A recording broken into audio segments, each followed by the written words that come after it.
Nacional de la Vida. Colombianos y colombianas, bienvenidos a la Plaza de Armas, su casa, la Casa de Nariño, porque hoy, desde este atardecer bogotano, les damos la bienvenida a la socialización y pedagogía de las políticas del gobierno nacional. Y es que esta emoción que se vive en este momento en la Plaza de Armas no solamente se vive aquí, también se vive en Popayán, en Medellín, en Barranquilla y en todas las ciudades y municipios del país que se conectan a esta hora con esta transmisión desde el canal institucional y las redes sociales de la Presidencia de la República.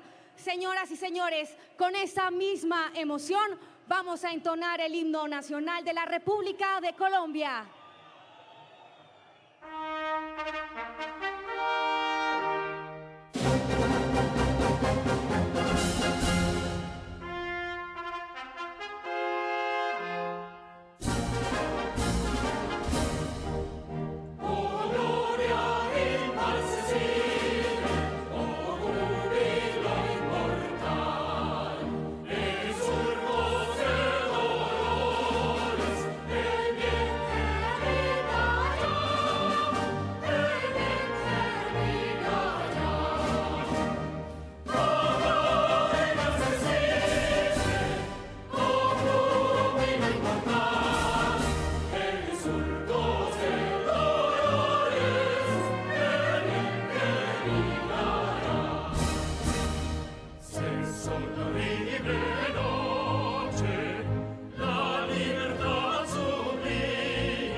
El presidente de la República de Colombia, doctor Gustavo Petro Urrego.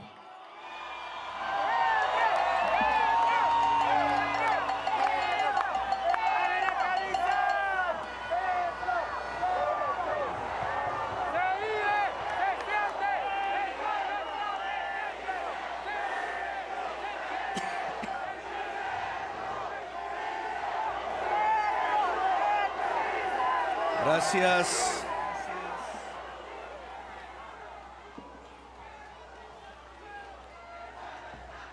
En esta asamblea popular que se ha congregado en las plazas públicas de Colombia, la primera ocasión en donde después de la posesión nos reunimos con la multitud, con el pueblo en colectivo, con la población que se moviliza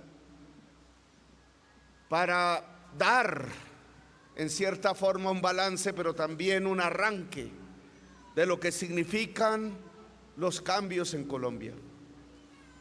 El cambio no es posible sin el pueblo.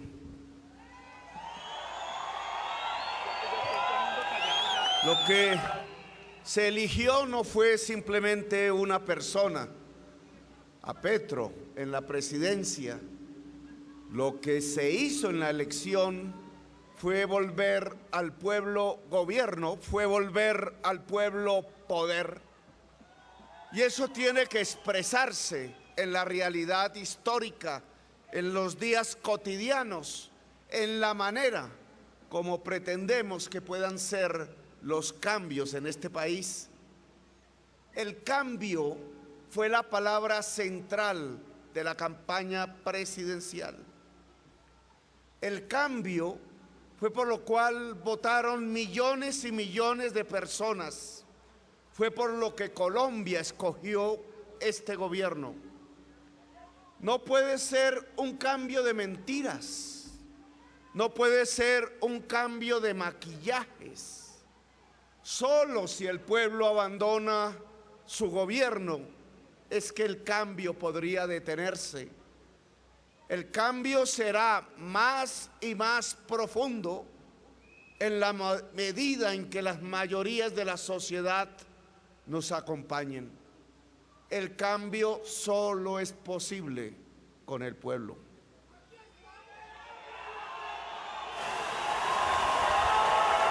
Y esto de hablar de cambio implica saber hacia dónde vamos, implica definir en qué significa ese cambio, implica darle contenidos a una palabra que puede ser usada por doquier: el cambio.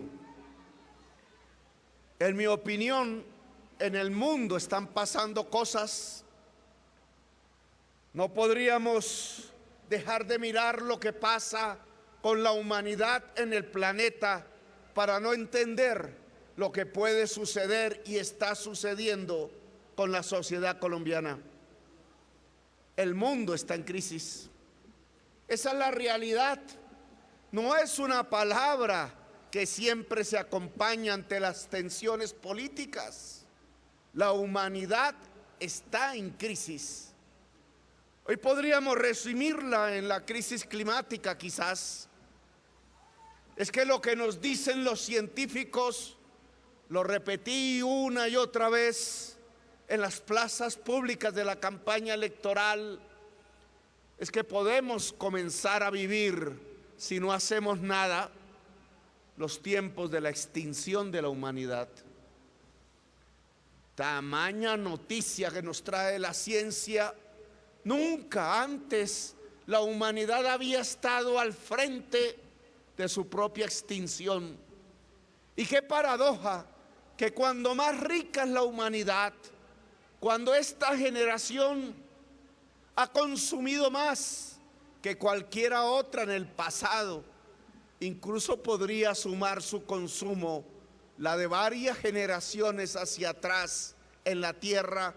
Qué paradoja que cuando la tecnología nos traía más y más aparatos, más y más innovaciones que se vendían en los supermercados, no desde la política, no desde la televisión, sino desde la ciencia, nos dicen que los cálculos, que las leyes, que la química de la atmósfera, que la realidad de algo que produjo la parte de la humanidad más rica, precisamente aquella que consume más, nos trae la posibilidad de que nuestros hijos puedan vivir peor que nosotros y que nuestros nietos peor que nuestros hijos.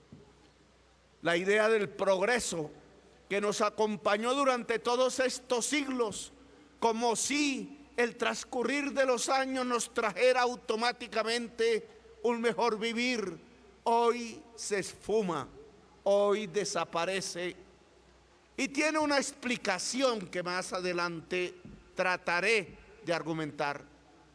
Hoy estamos en los tiempos de la crisis climática y por eso hemos vivido los tiempos de la pandemia, del COVID. Por eso estamos viviendo los tiempos del hambre. No es solamente en nuestras tierras inundadas, es en toda la humanidad en donde ha aumentado el hambre, precisamente en el momento en que más ricos nos sentíamos, en que más tecnología había, en que más el mercado abundaba por todos los rincones del planeta. Y como si fuera poco, entonces también estamos en medio de la guerra. crisis climática, COVID, guerra y hambre. Los ricos en Davos nos decían, a eso le llamamos la policrisis. Es la crisis de la humanidad. A eso llegamos precisamente porque nos habíamos inundado de mercancías y de negocios, porque creíamos que a través de esos negocios se podría llegar a la felicidad, al máximo del consumo, a el bienestar social. Y no fue así. 40 años se han repetido esas frases a lo largo y ancho del planeta, y la realidad que hoy recogemos es una de las peores situaciones de la humanidad en el mundo contemporáneo. La humanidad al borde de su propia extinción, ¿quién lo dijera? Por eso es que se impone el cambio. No es Colombia ajena a esta circunstancia de la humanidad, somos parte de ella, coparticipamos en estos 40 años de pensamiento casi que único que nos ha llevado a esta situación. Si es que estos meses en que he gobernado no hemos sino llegado a lugares y sitios inundados, 1 millón de damnificados, gente con hambre, vías destruidas, pueblos anegados y hambre. También en Colombia el hambre, la violencia, la crisis climática y la enfermedad. No estamos aislados de la humanidad. Las altas cordilleras de los Andes no nos protegen. No es cierto que seamos un mundo aparte, que nos soñamos mejor. Las circunstancias por las que va la humanidad es por las que va también Colombia. Por eso es que en esa campaña electoral y desde antes, porque este no es un esfuerzo de la hora, sino que van décadas de lucha de los pueblos, mía personal, de muchas personas, hemos levantado la palabra cambio para expresar la necesidad de cambiar de rumbo, no de pintar este rumbo de colores. La necesidad de cambiar de rumbo con un objetivo y un porqué. Lo que nos ha traído hasta esta crisis humana es una ideología, es una manera de entender el mundo, las personas, los estados, las políticas. Se llama neoliberalismo. Y es importante que sepamos en qué consiste esa ideología que se ha defendido por todos los medios de comunicación en general, por buena parte del pensamiento humano y político de las últimas décadas, por prácticamente todos los gobiernos, por todos los gobiernos del mundo, pero también de Colombia. Eso no es más que creer, como en una fe religiosa, que el mundo de los negocios nos iba a llevar al mayor bienestar. Tiene teoría, tiene teoremas, tiene matemáticas para demostrarlo. Matemáticas que simplemente legitiman una ideología que ha demostrado ser falsa. Desde el año 93, incluso desde los artículos del capítulo transitorio de la Constitución Nacional, se empezó a construir la idea de que en Colombia gobernásemos o gobernaran bajo esos preceptos, que los negocios nos llevarían a todas y todos al mayor bienestar individual, familiar, comunitario y nacional. A eso es que se le llama neoliberalismo. E igual que en el mundo trajo al final, no el bienestar como ya todos podemos ver, sino la guerra, el COVID, el hambre, la crisis climática que nos puede extinguir. En Colombia también nos trajo una realidad. Nos volvimos profundamente desiguales. nos volvimos profundamente violentos. Violencia y desigualdad y por tanto pobreza y hambre también se adueñaron del territorio nacional. En estas décadas no conquistamos el bienestar como pueblo, sino conquistamos quizás la posibilidad de la desintegración de la nación. Hemos visto cómo se degrada la política en corrupción, cómo lo quitan la comida con el dinero público que se ha invertido en ella a los niños y a las niñas, cómo se enseñorean en las regiones de Colombia quitando los derechos fundamentales, cómo a las juventudes que protestan se les ha llevado a la cárcel, se le ha disparado en los ojos. Lo que hemos visto es cómo se ha degradado la democracia, cómo nos hemos acostumbrado a que el viejo y la vieja no tenga pensión y tenga que estar en el frío de la plaza vendiendo bonais o cualquier cosa para sobrevivir. ¿Cómo nos hemos acostumbrado? ¿Cómo nos hemos acostumbrado a que tengan que ser atendidos sin médicos y enfermeras las señoras que quedan embarazadas en los territorios alejados de Colombia e incluso en los barrios pobres de las grandes ciudades? ¿Cómo nos hemos acostumbrado a que la desnutrición crezca, a que el 22% de nuestra niñez tenga anemia y nos parezca que ese resultado es el resultado de uno de los mejores modelos de salud, nos dicen en los medios de comunicación? ¿Cómo nos hemos acostumbrado a que niños y niñas perezcan simplemente porque no hay agua potable? Porque el agua potable es para algún sector de la sociedad colombiana que ha tenido la suerte de un buen servicio público, pero no para la totalidad de los ciudadanos y ciudadanas de Colombia.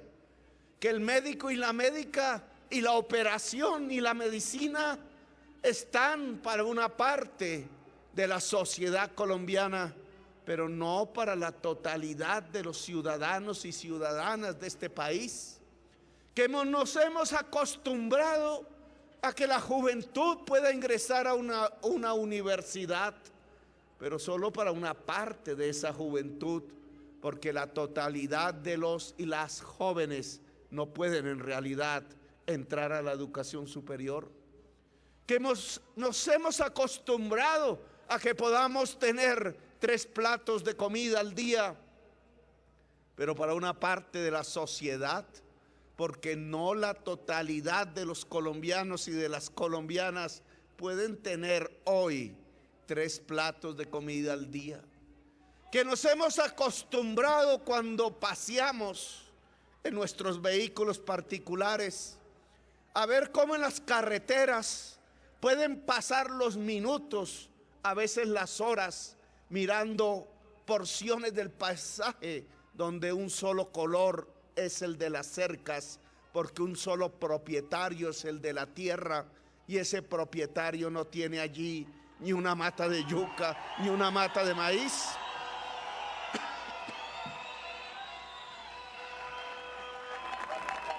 Que nos hemos acostumbrado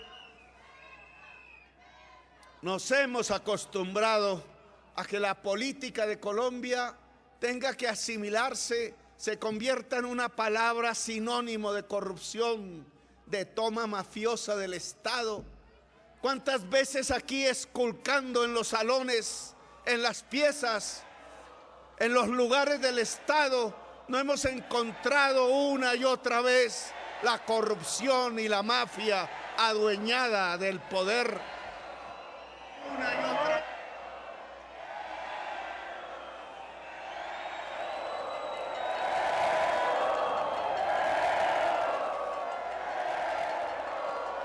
Esa es la manera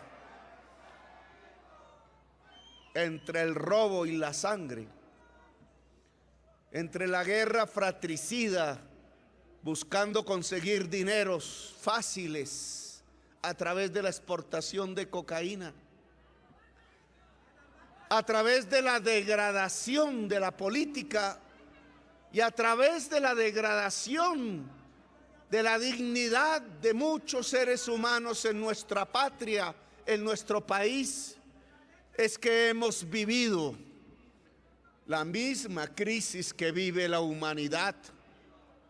El fracaso de una ideología, el pensar que los negocios nos harían, cuando los hacen desde el Estado, una mejor sociedad. Y no es así. Hoy lo sabemos, hoy lo sabe la humanidad y hoy lo sabe el pueblo colombiano. Por eso la palabra cambio se volvió tan importante en la vida política reciente. Por eso la palabra cambio logró reunir a la mayoría de la sociedad colombiana en las urnas, en las calles. En las urnas no hubiéramos vencido si en las calles no hubiera salido la población, la juventud, unos días antes. Eso que llamamos el estallido social, esos jovencitos de los barrios populares, esas jovencitas que salieron a gritar que simplemente tenían derecho a vivir, son los verdaderos precursores de los cambios que hay que desatar en Colombia.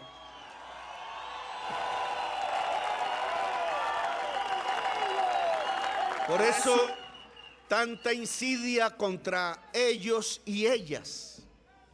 Por eso, esa decisión absurda de tener esa juventud encarcelada. Sueltan a sus asesinos, sueltan los mafiosos, pero no sueltan a nuestra juventud.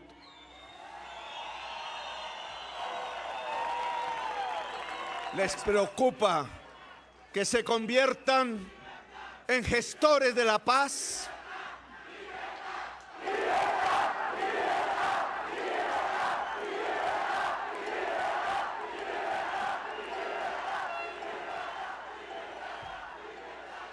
Quisieran mantenernos en los tiempos del odio, en los tiempos de la violencia fratricida, en los tiempos de la sin salida y la sin esperanza. La palabra cambio cambia eso. Es precisamente salir de la sin salida para tener unas perspectivas hacia adelante. Es la definición de por qué podemos salir de la sin esperanza para pasar a la esperanza, a la ilusión, ilusión que no es posible si no hay acción.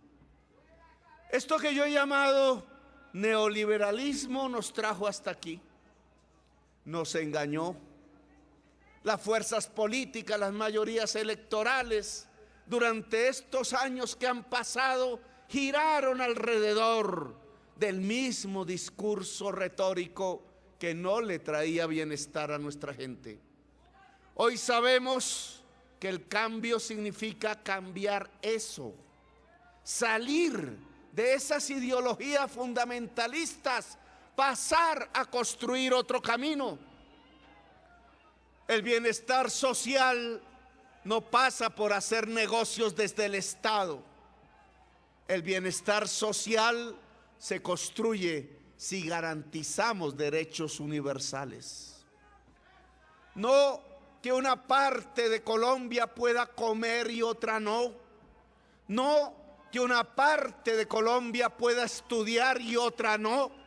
No que una parte del mundo rural pueda tener tierras y otra no. No que una parte de las mujeres y los hombres de Colombia puedan tener salud y otra no.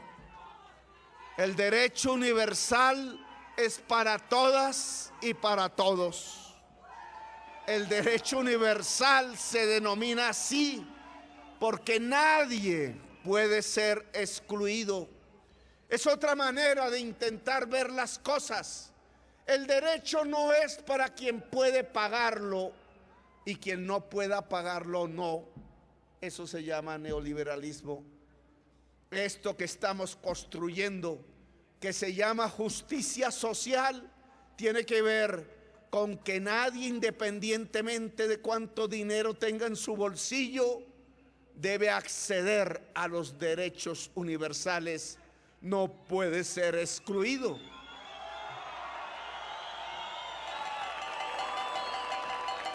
En el fondo, las reformas que proponemos, que comienzan a discutirse en el Congreso de la República aquí al frente, y que se pueden convertir en leyes si la sociedad colombiana quiere. Esas reformas, si quisiéramos sintetizarlas,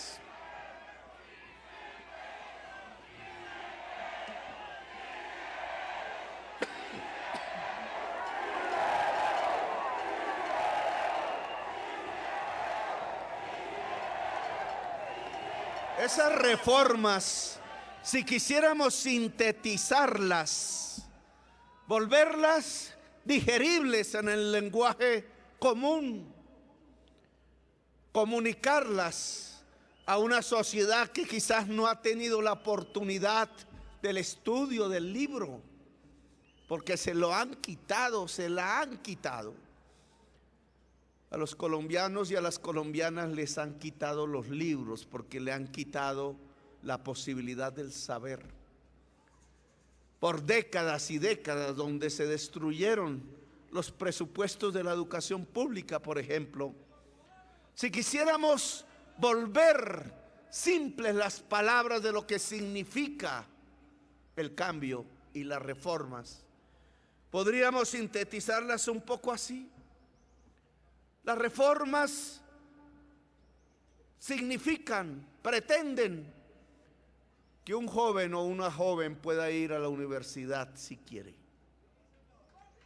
Significa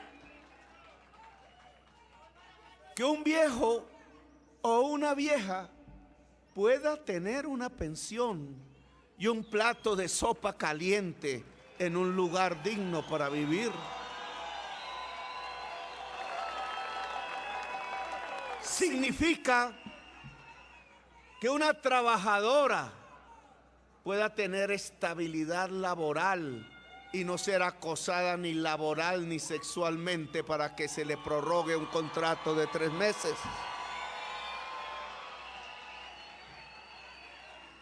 Significa que cualquier niño o niña de este país pueda tener en su mesa un vaso de agua potable.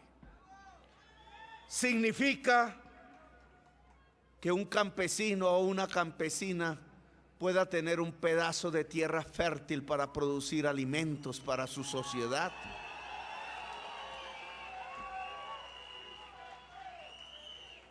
Significa que cualquier familia en cualquier lugar del país pueda tener la visita rutinaria permanente de un médico, de una médica, de una enfermera que le pueda tomar la presión a la mujer embarazada para evitar que muera, como hoy están muriendo, o que pueda atender el niño y la niña en su desnutrición, o que pueda atender al viejo, o que pueda prevenir la enfermedad.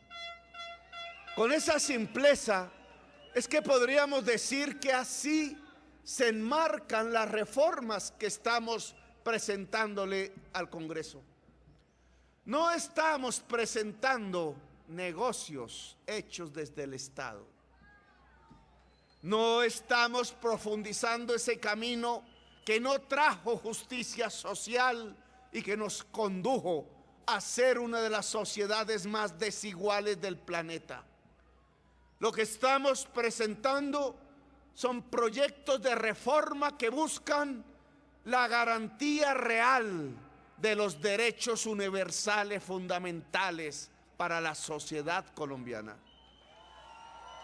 Creemos que así se construye la paz. ¿Qué es la paz? ¿Un acuerdo con algún grupo armado? Pasa por ahí, pero sabemos que esos acuerdos son reemplazados por nuevas guerras y nuevas violencias y nuevos actores que se arman.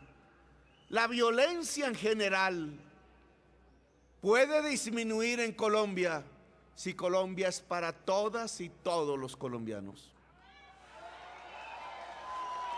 La violencia en Colombia tiene una causa motora, no la única, pero sí la fundamental, que es la exclusión que ha vivido esta sociedad, muchos de sus territorios, mucha de su población. Es esa desigualdad permanente, profunda, que no se ve casi en ningún otro lugar del planeta Tierra, lo que nos ha llevado a vivir décadas de violencia permanente, casi que una violencia perpetua, casi como que si fuera la manera normal de vivir de un colombiano o de una colombiana, y no lo es. Violencia que se vive en campos, en regiones, pero que se nos cuela por todos los poros, porque generaciones enteras incluso han enfermado mentalmente al vivir, al convivir en medio del terror, en medio de la violencia, en medio de la sinrazón. Una violencia que se mete incluso en la familia,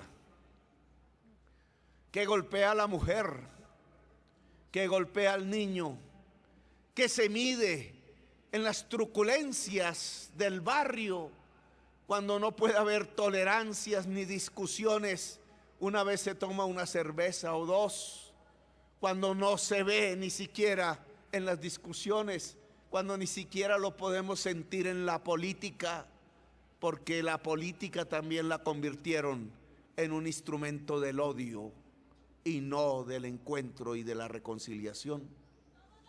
La violencia se ha vuelto casi el diario vivir, no solamente de las personas allá que están subyugados por las autodefensas de no sé qué o por las disidencias de no sé cuánto, permanentemente viviendo bajo las armas en regiones que se acostumbraron quizás al terror. Pero la violencia no está solamente allá, la violencia está aquí, la violencia está en los hogares, la violencia está en los barrios, la violencia está en los colegios, la violencia está en la política, la violencia se pasea por estos palacios, porque no ha sido posible precisamente que Colombia le pertenezca a todas y todos los colombianos. Aquí hacemos un cambio entonces, un cambio en el camino rutinario de la violencia y de la injusticia. Hemos encontrado quizás una causa, un motor que expande esa violencia y esa injusticia. Le puso un nombre que las izquierdas del mundo se inventaron, el neoliberalismo, pero que tiene un sentido. Es que si entregamos el Estado a los más poderosos desde el punto de vista de la riqueza, no habrá inclusión humana. Es que si le entregamos el control de la salud a los más poderosos de Colombia, pues claro que una mujer pobre, claro que un niño pobre morirán, porque allí no hay negocio, porque no tienen con qué pagar la salud que se merecen. Claro que si le entregamos el país a los más poderosos de Colombia, pues no habrá educación superior para el joven, para la joven del barrio popular. Claro que si le entregamos este país a los más poderosos, pues no va a haber tierra para el campesino. Siempre pensarán que la tierra es para el que tiene el capital y no para el que tiene el asadón. Claro que si le entregamos a Colombia a los más poderosos, no habrá oportunidad para los más pobres. Y los más pobres pueden incluso arrodillarse, pero no habrá oportunidades para ellos. Colombia tiene que ser entregada a su pueblo, no a los poderosos.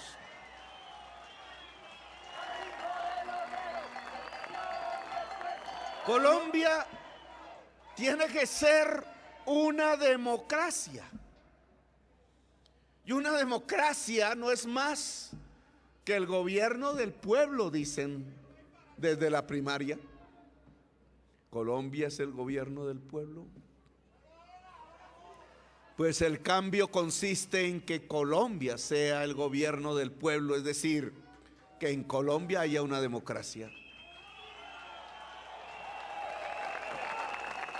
Por eso hoy al Congreso de la República le vamos a presentar 3 reformas. Las primeras,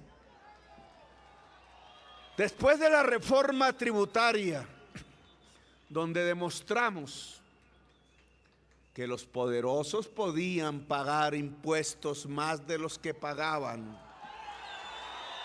para poder construir justicia social, ahora vienen otras 3 que tienen que ver con derechos fundamentales de la gente. Vamos a presentar la reforma pensional,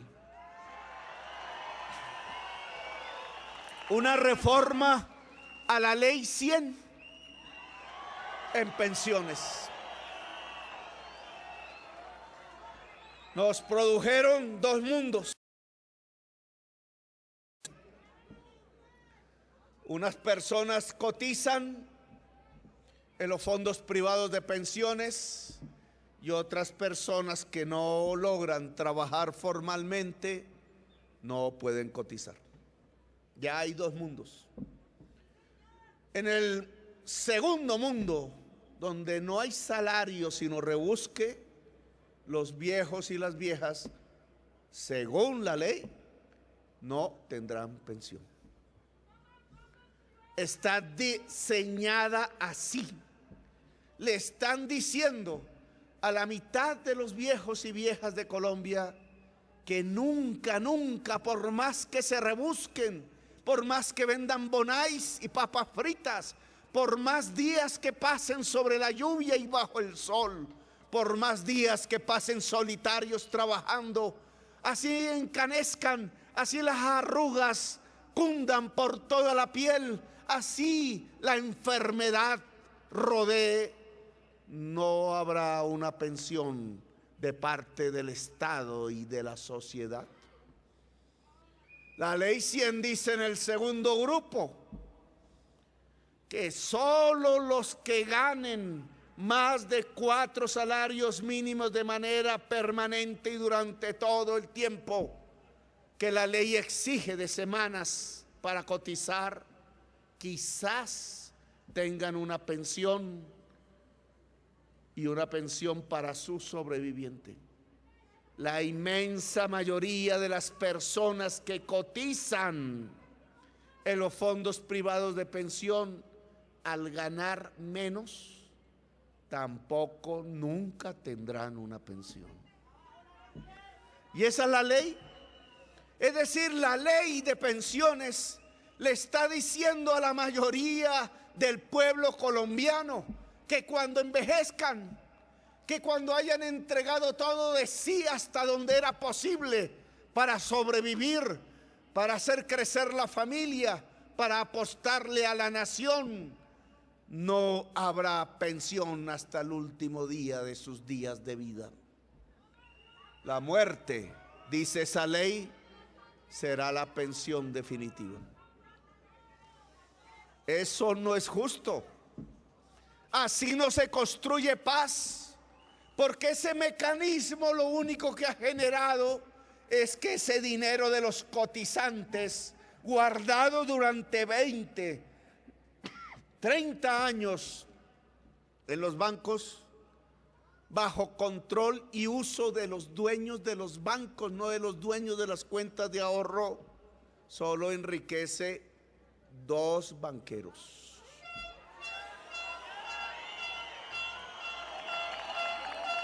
Qué triste historia.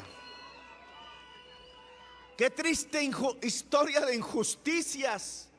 Se vende y se vende la tesis de que tenemos uno de los mejores modelos pensionales consignados en la Ley 100, y es mentira.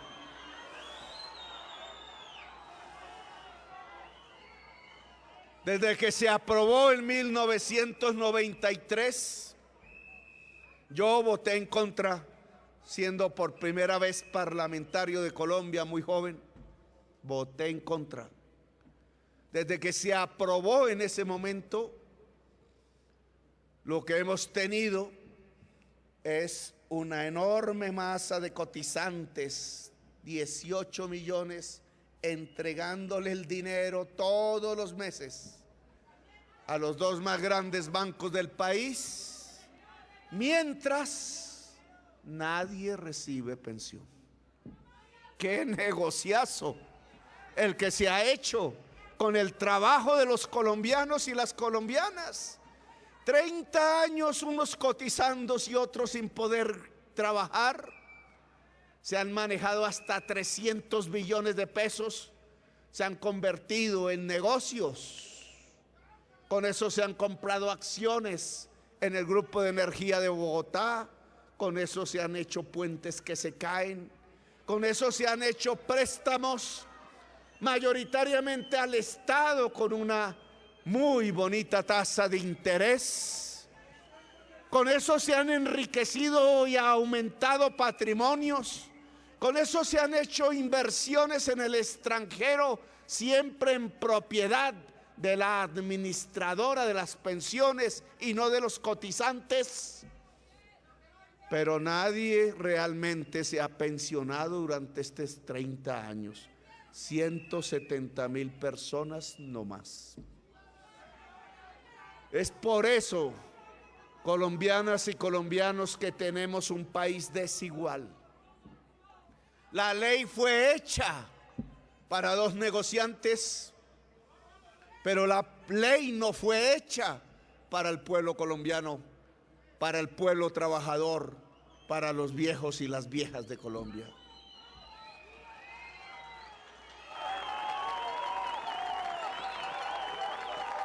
¿Es eso lo que queremos cambiar? Cambio, reforma. La reforma pensional que presentamos busca que el derecho a la pensión sea una realidad en este país. Busca, al fortalecer con las cotizaciones a Colpensiones, que se adquiera el verdadero derecho a pensionarse para sí mismo y para la cónyuge o el cónyuge sobreviviente. Que la pensión pueda ser una realidad cotidiana para el que cumple la edad. Que la pensión pueda ser en Colombia y no simplemente sea un derecho. Al cruzar, y a eso le hemos llamado un sistema de pilares, que la parte de la cotización al entregarse a Colpensiones garantice el derecho a la pensión si se cumplen los requisitos de ley, le liberaría al Estado colombiano, que hoy ha asumido el pago de los pensionados del sector privado. Mire este negocio.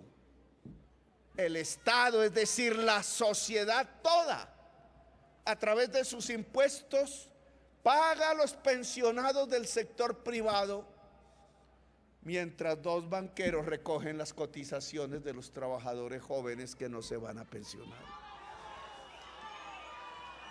Si cambiamos ese sistema y hacemos que parte de la cotización vaya a Colpensiones, entonces el Estado podrá liberar lo que hoy paga pensionados del sector privado, porque los cotizantes pagarán esa parte.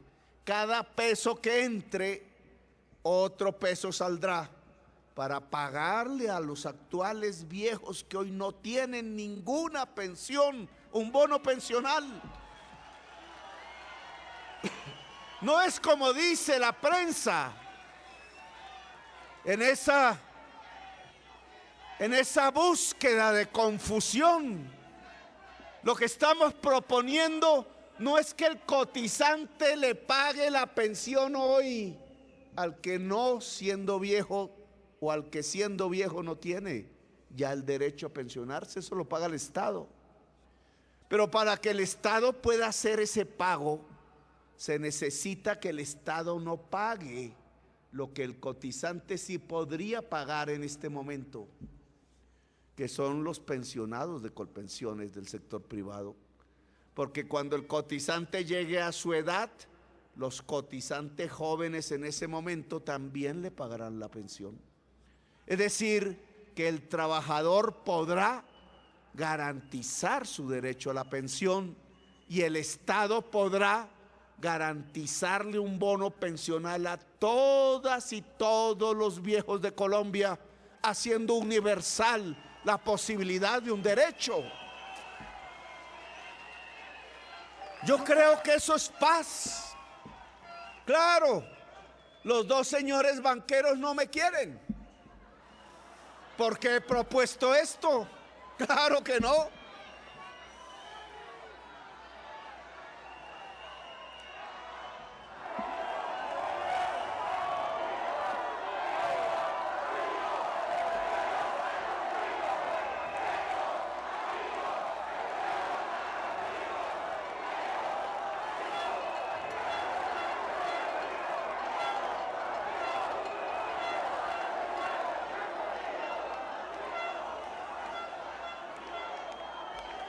Y ahí tendríamos que hacer otra reflexión, porque esos dos banqueros que están llenos de dinero aparecen en la revista Forbes. ¿Por qué no tienen un momento de reflexión? Porque si lo que he dicho en este discurso es cierto, si las condiciones de la crisis mundial son tan profundas y realmente marcan una nueva fase en la existencia de la humanidad, si es que la podemos tender y solo si hacemos un cambio mundial. Si los ricos de Davos, que son más ricos que los de aquí, ya lo están diciendo, me lo dijeron en la cámara. Lloraban por lo que significaba la crisis climática, por ejemplo. Si eso empieza a permearse, uno de los más ricos salía por las calles frías llenas de nieve de Davos con un cartelito, así como cualquier sindicalista, diciendo: cóbrenme más impuestos. Si esas actitudes empiezan a dar en el mundo, porque se sabe de la gravedad de la situación, ¿por qué aquí no damos un paso hacia un pacto social de verdad? ¿Por qué no se ha leído el significado de las elecciones que acaban de pasar? Es que el pueblo no cambió en las urnas simplemente por una moda. No, eso dejemos que Petro llene las plazas en campaña, que después el pueblo se aburre porque pasa de moda.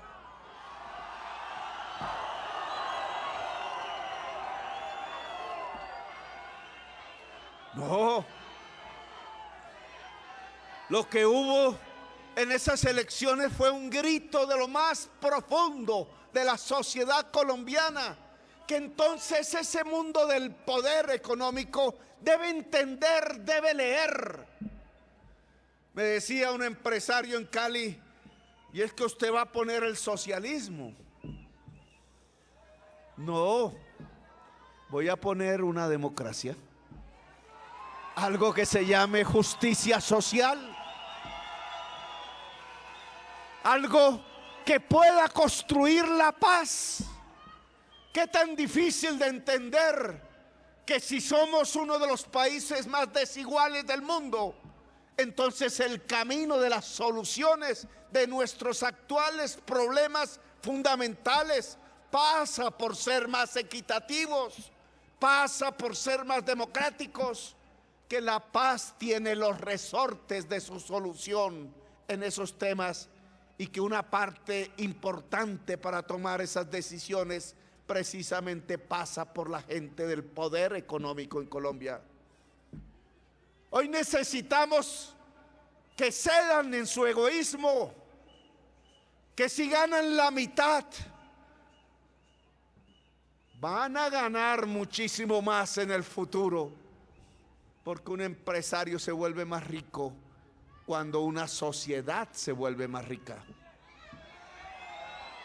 Que no hay que mirar en el corto plazo, que hay que hacer los cálculos como toca, que van a desatar la violencia, y es así incontenible la violencia social, si no son capaces de permitir que las reformas se puedan construir en Colombia.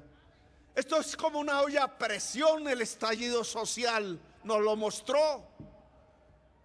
Solo las urnas permitieron tranquilidad, pero hay que leer el mensaje de las urnas. El mensaje de las urnas es el cambio, y el cambio pasa por un cambio de pensamiento y de cultura de nuestra oligarquía colombiana. Y es dejar de ser oligarquía y pasar a ser democracia. Ese es el cambio. Es permitir que ni en el Congreso de Colombia, ni en el Palacio de Nariño, ni en los juzgados del país, lo que mande sea el dinero, sino lo que mande sea el pueblo. Eso es una democracia. Vamos a presentar también una reforma laboral. Una reforma a la Ley 50. Ley 100, Ley 50. Las leyes del neoliberalismo.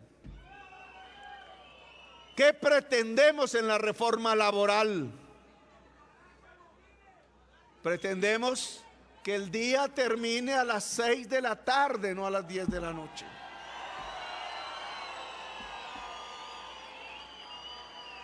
Pretendemos que exista un sábado y domingo que se consideren días de descanso, y que por tanto, al trabajar más allá de las 6 o al trabajar un sábado y un domingo, haya unas extras en el salario. Pretendemos que exista en Colombia estabilidad laboral. ¿Quién le dijo al empresariado grande de este país que se podía construir una empresa más productiva sobre la base de transformar en esclavos a los trabajadores? ¿Quién dijo? El capitalismo.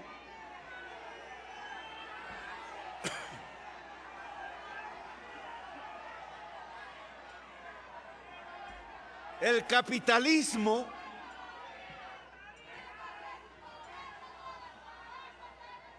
no crece sobre la base del trabajo esclavo. Eso es un anacronismo. La productividad no nace de extender la jornada de trabajo, no nace de intensificar el trabajo de la gente, nace de vincular el saber a la producción. Ese camino que era el del siglo XIX es el que nos están haciendo recorrer ahora en Colombia. Conducir a la esclavitud a la gente. Ahí salió el índice de condiciones anómalas de trabajo, de extensión de la jornada laboral en los países de la OCDE.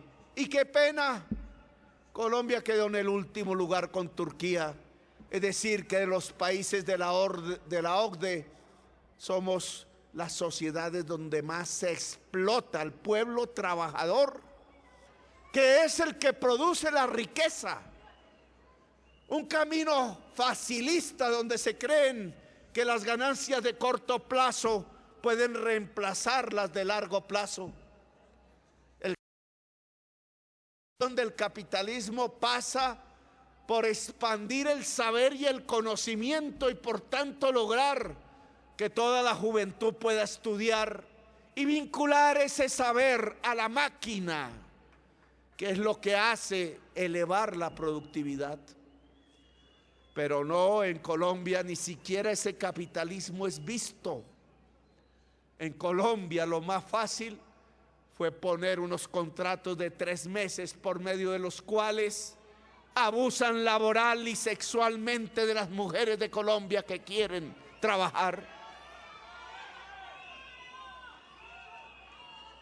Una sociedad machista que hace que el machismo se traduzca en capitalismo de la peor calaña.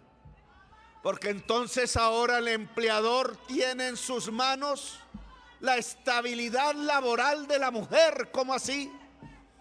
No hay sino que ver las oficinas públicas, pero también, y allí no se cuenta, las factorías privadas, para observar a diario y de manera cotidiana cómo se subyuga a la mujer usando sus necesidades laborales, porque una reforma laboral del año 93 o 94 la condenó a estar sujeta, la condenó a través del patrón a tener contratos de 3 meses, la condujo a la dominación, no solo del hombre, sino del patrón.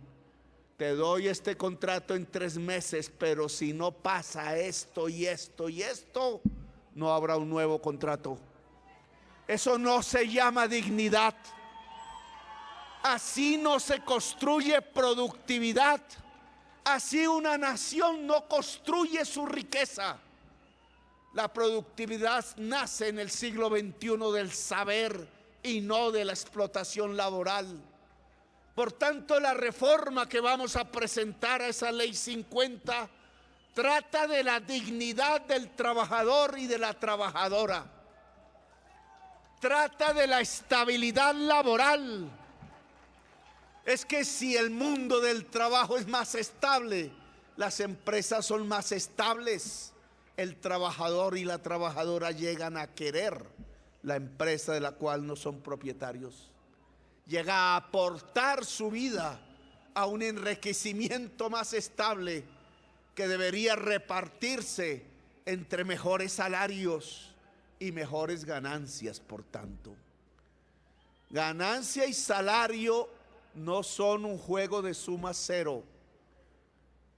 En el capitalismo aún se pueden crecer ambas si a la producción se vincula el conocimiento.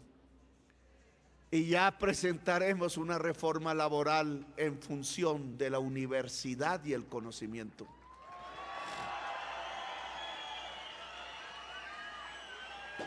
Y finalmente hemos presentado la reforma a la salud.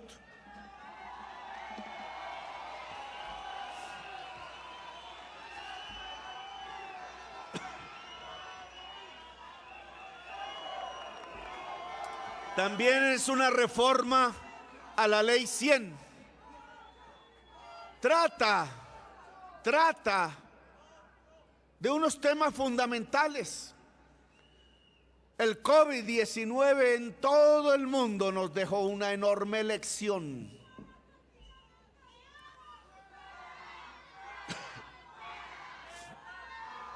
Esa lección tiene que ver con que si no hay un sistema de prevención de la enfermedad, somos más vulnerables a la muerte.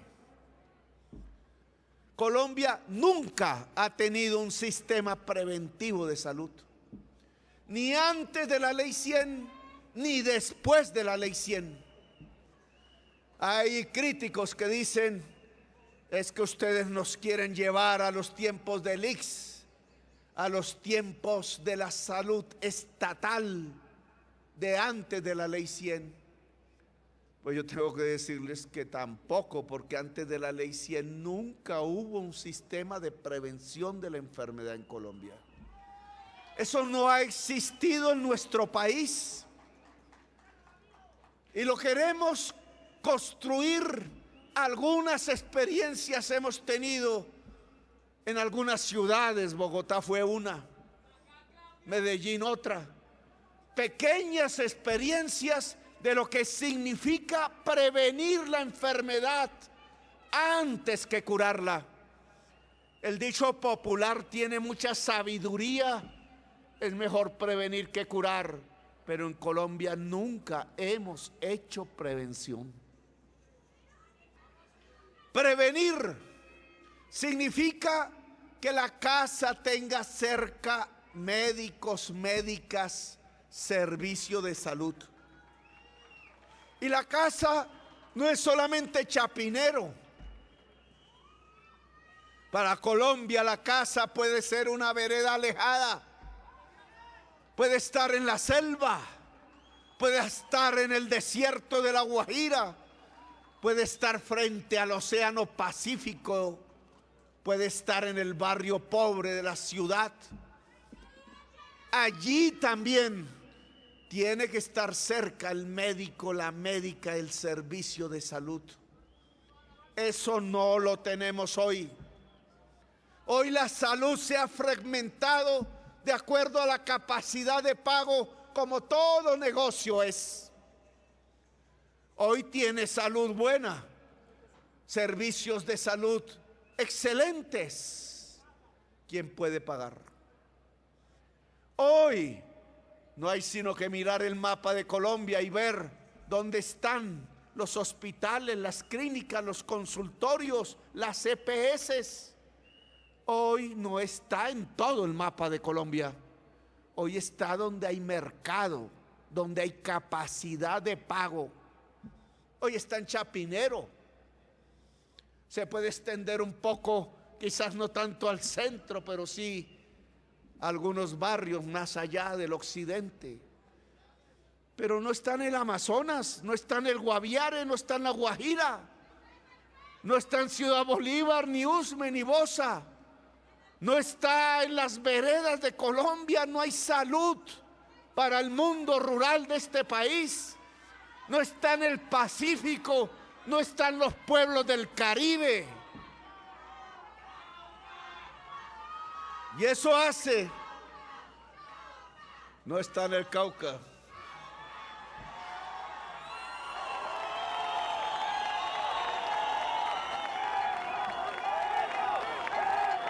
Y eso hace que entonces la muerte sea más para unos que para otros. Veíamos las estadísticas del COVID. ¿Quiénes murieron más? Y murieron más los pobres, no porque son más, sino en per cápita. La enfermedad del COVID arrasó cuando más pobre eras. Y eso lo descubres en otras circunstancias. Cuando mueren los niños de desnutrición, ¿qué niños mueren? Los de los territorios pobres de Colombia. Cuando muere la mujer embarazada porque no la cuidaron y que se llama tasa de mortalidad materna. ¿En qué sector social mueren más las mujeres porque no fueron atendidas durante su embarazo? Mueren en unas EPS que llaman EPS subsidiadas, del régimen subsidiado. Y yo leo la ley, las normas, y me dicen las leyes que esas EPS tenían que atenderlas. ¿Por qué no las atendieron? ¿Por qué no las atendieron? ¿Por qué si miro las estadísticas de la OCDE Colombia queda en el último lugar por el número de mujeres embarazadas que mueren por no ser atendidas. En el último y de lejos 3 veces más que el penúltimo lugar. Y a eso me llaman el mejor sistema de salud del mundo. Depende si es en Chapinero o depende si es en La Guajira. Y no se trata de desmejorar el servicio de Chapinero. En la reforma hemos presentado soluciones. Se trata de mejorar el servicio en La Guajira y en el Guaviare y en el Chocó y en Tumaco y en el Amazonas y en Ciudad Bolívar y en Usme y en el norte de Medellín.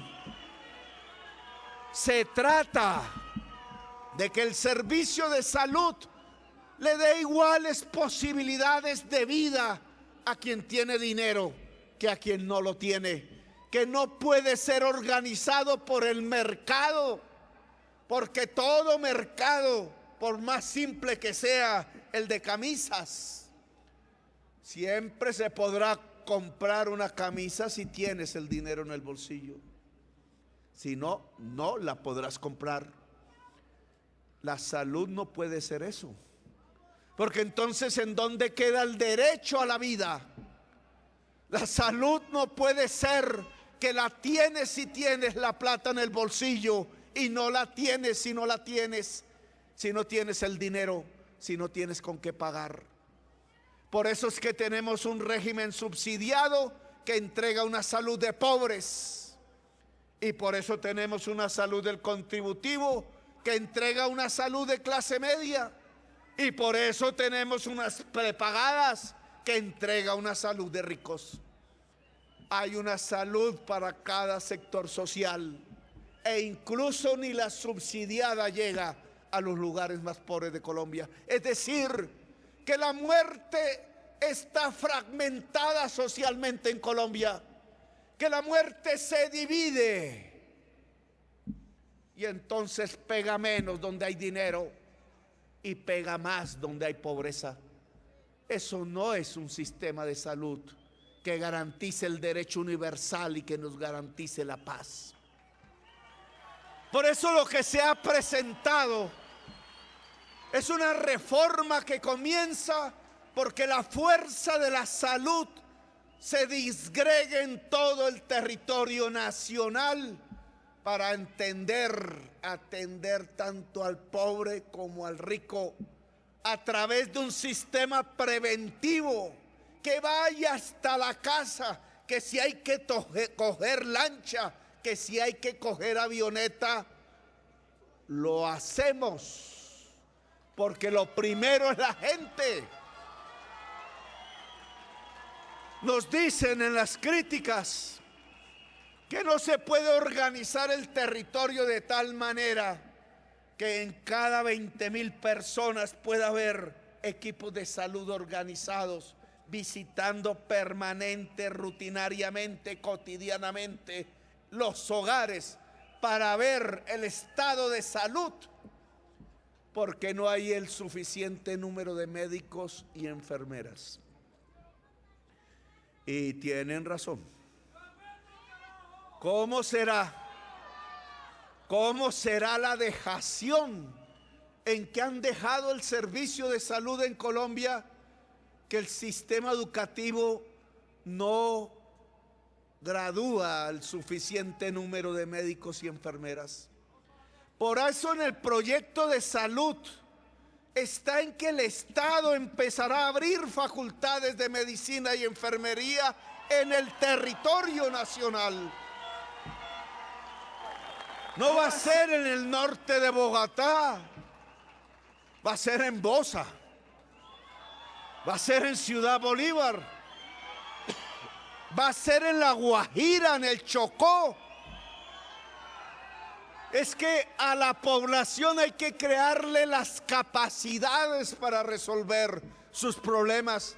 ¿Desde cuándo acá entonces en el Chocó no puede haber una facultad de medicina o de enfermería? ¿Desde cuándo acá no lo puede haber en La Guajira. Si es que así es como lograremos que una fuerza de salud profesionalizada atienda la totalidad de la población colombiana. El ministro de Educación tiene la indicación clara para que se abran facultades de medicina y enfermería en todo el territorio nacional. Y claro, dirán los jóvenes, pero hermano, ¿cómo vamos a estudiar medicina que cuesta mucho trabajo y estudio si cuando uno sale le pagan una limosna en cualquier clínica, contratos de 3 meses? La enfermera dirá lo mismo.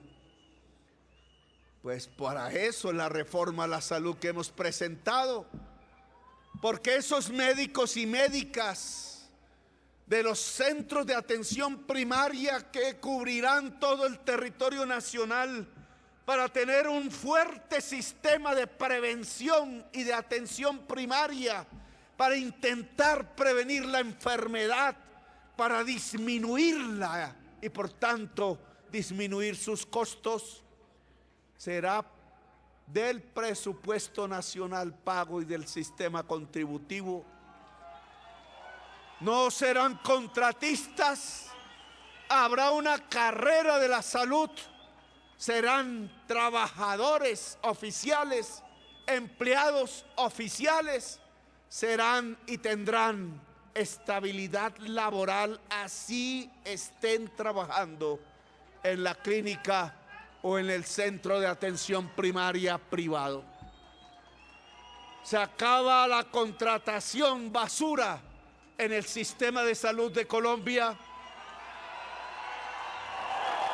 porque para que la gente sea atendida con profundidad, sea atendida no en 3 minutos cuando tiene cáncer, sea atendida profesionalmente con lo que nos da el saber y la ciencia actual, entonces la fuerza de la salud tiene que tener protección social, tiene que tener salarios dignos y tiene que tener estabilidad laboral, cosa que hoy no tiene.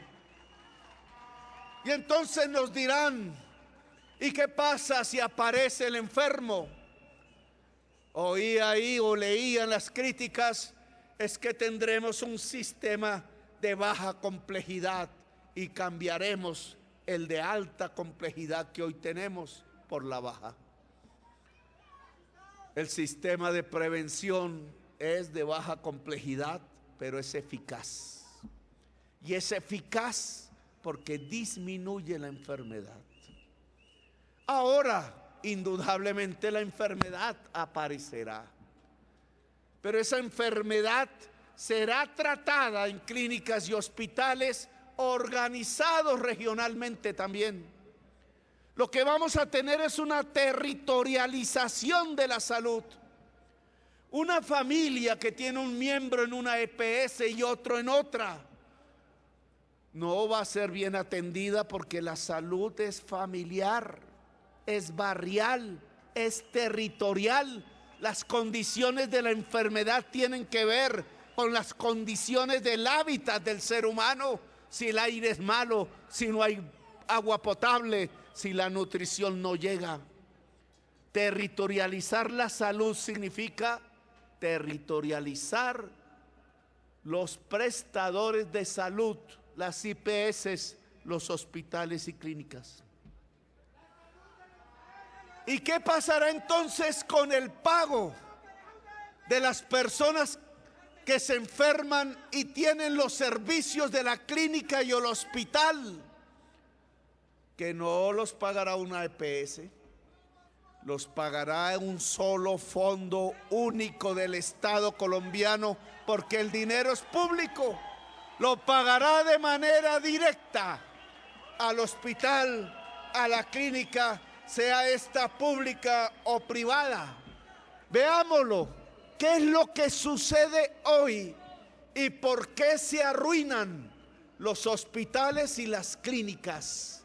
¿Por qué cuando pasan los días y los años vemos que el hospital tal se cierra, que la clínica tal se cierra.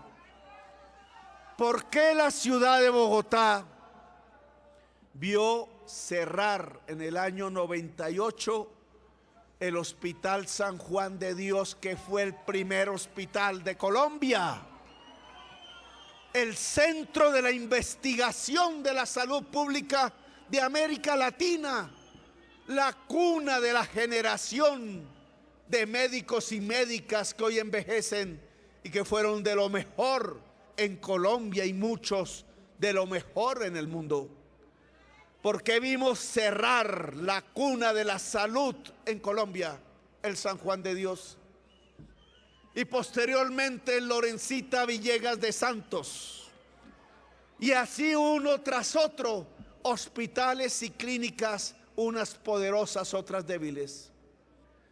Porque en el mundo de la ley 100 se hicieron cálculos, negocios, que esos negocios tenían que ver con que se le dejaba unas EPS, que no son las clínicas y los hospitales, sino unas entidades intermediarias, algunas públicas, muchas privadas. Se les dejaba el dinero público y la posibilidad de tener ganancias manejando el dinero público. Había unos ingresos que dependían de los afiliados. ¿Qué número de afiliados tienes? Tanto dinero público tendrás.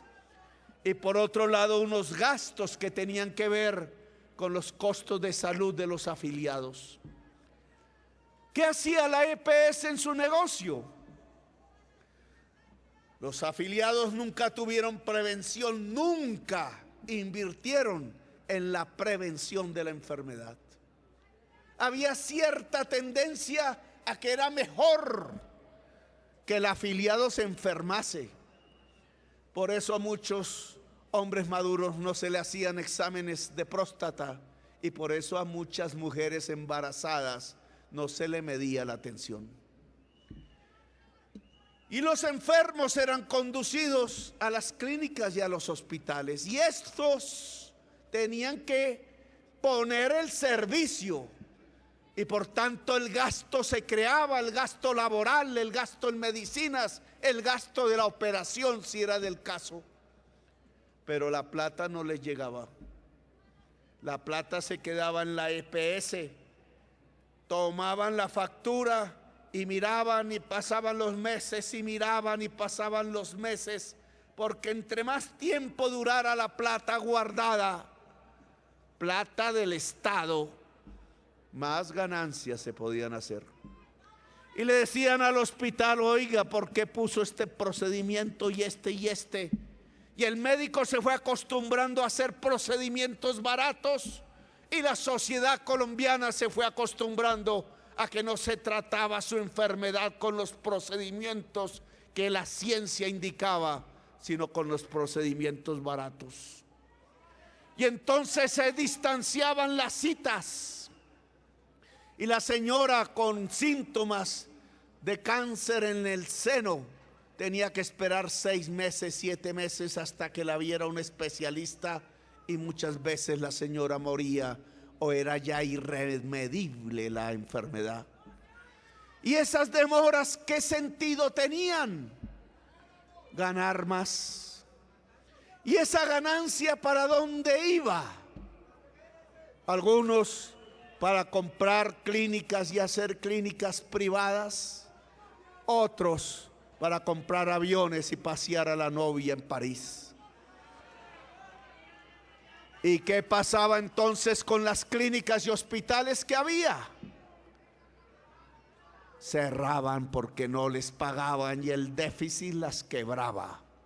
Y por eso fuimos perdiendo la red pública hospitalaria en Colombia.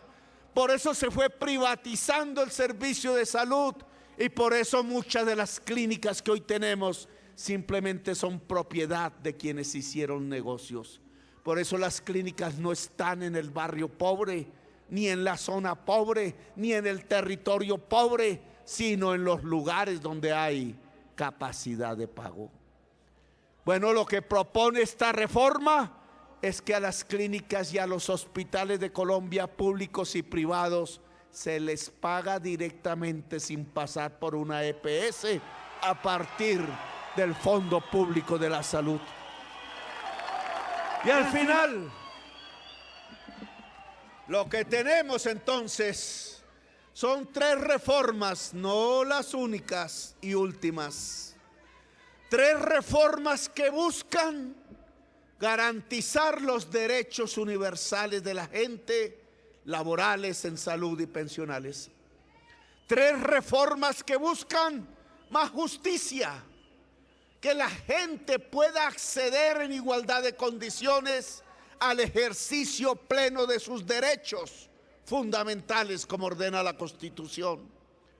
Es el Congreso de la República el que tiene la última palabra y después quizás el Poder Judicial. Aquí cumplimos una responsabilidad inicial, que es hacer las reformas y presentarlas a la discusión pública, al debate, al Congreso de la República.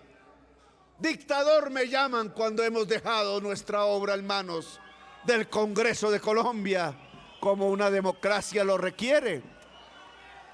Pero lo que sí debo advertir es que si por alguna circunstancia las reformas se entrabaran en Colombia, lo único que están haciendo es construir no los caminos de un pacto social, no los caminos de la paz.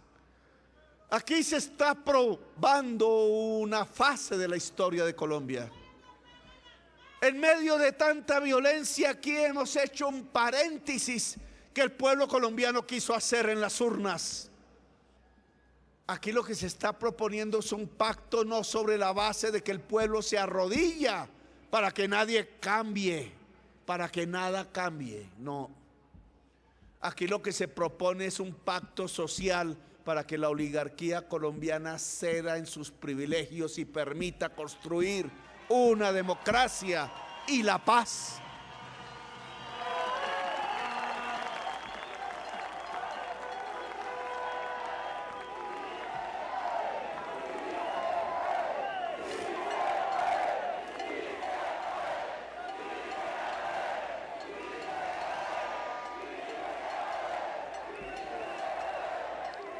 No hay mucho tiempo para ese pacto.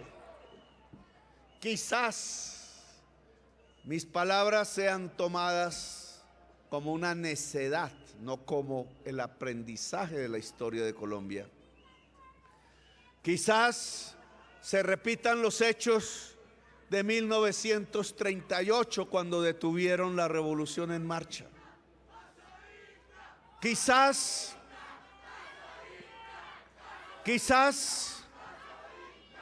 en los círculos del poder económico se tejan mecanismos para impedir a partir del dinero una época de cambios en Colombia. Si eso es así, solo hay que recordar 1938. Detener la revolución en marcha condujo al asesinato de Jorge Eliezer Gaitán y a una violencia que aún no termina. Ya van 70 y pico de años de violencia permanente en Colombia. ¿No atendemos las lecciones de la historia? ¿Queremos repetirla?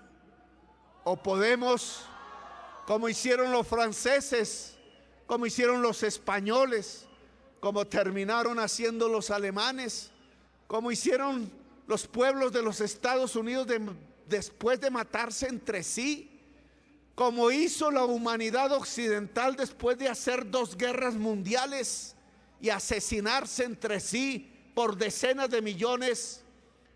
Un pacto social, un pacto que permita ver otra época, un pacto que permita que este país encuentre algo que es natural en muchos pueblos del mundo: la democracia y la paz. Es que no es mucho lo que pedimos. No estamos pidiendo el socialismo y el asalto al cielo. ni una sociedad utópica que no sabemos ni cómo construir.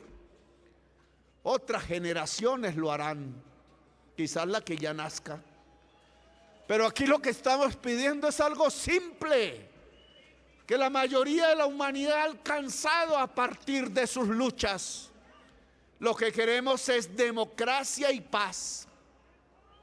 Y por eso yo invito, como lo hice en la posesión y en la campaña, a esta oligarquía colombiana, a este mundo del poder económico, a un acto de generosidad, a un momento en donde es posible pensar en menores privilegios de hoy para obtener muchísimas ganancias en el mañana, siempre acompañados de una sociedad mucho más rica, mucho más plena, mucho más sabia, una sociedad que no se mate entre sí, que pueda crecer como todas las sociedades dentro de la humanidad.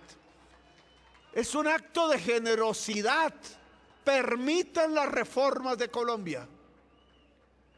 Si no, es al pueblo de Colombia al que le corresponde profundizar esas reformas hasta donde ustedes digan: nosotros aquí estamos listos. Nosotros aquí estamos listos hasta donde ustedes digan, hasta donde ustedes quieran.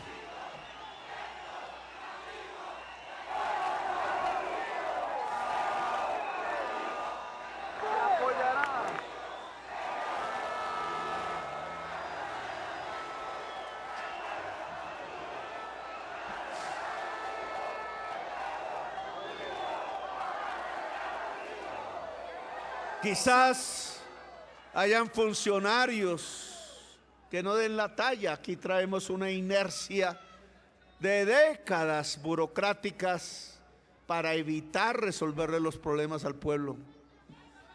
Quizás tengamos dificultades de todo tipo, pero algo que es claro, que debemos tener en cuenta en todo el país, para toda la gente que hoy salió a marchar y a la que aún no marcha, que las reformas de Colombia, que el cambio no consiste solamente en ganar unas elecciones, sino en movilizarse permanentemente. Yo no quiero una sociedad doblegada al gobierno. No quiero una cooptación del movimiento social. Lo que quiero es que haya movimiento social. Lo que quiero es que exista una sociedad viva. La sociedad que se mueve es la sociedad que está viva. La sociedad que se aquieta es la sociedad que se muere. Aquí llegó el momento de levantarse.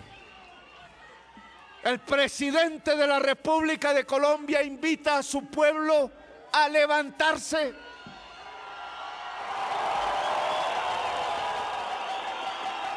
A no arrodillarse, a convertirse en una multitud consciente de que tiene en sus manos el futuro, el presente, de que puede tener en sus manos el poder. Quiero una sociedad colombiana empoderada, independiente del gobierno. Si fallamos, pasen por encima de nosotros. Si lo logramos, le entregaremos a estas generaciones que vienen un país digno, un país con historia, un país con la frente en alto, un país que conquiste en realidad sus derechos, la justicia social y la democracia.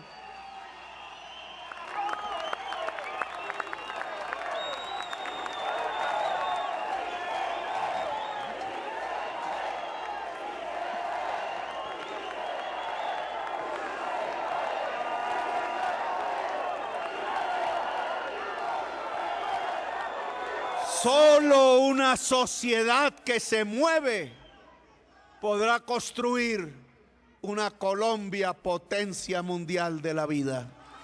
Gracias, muy amables. Un fuerte aplauso para Gustavo Petro Urrego, presidente de Colombia.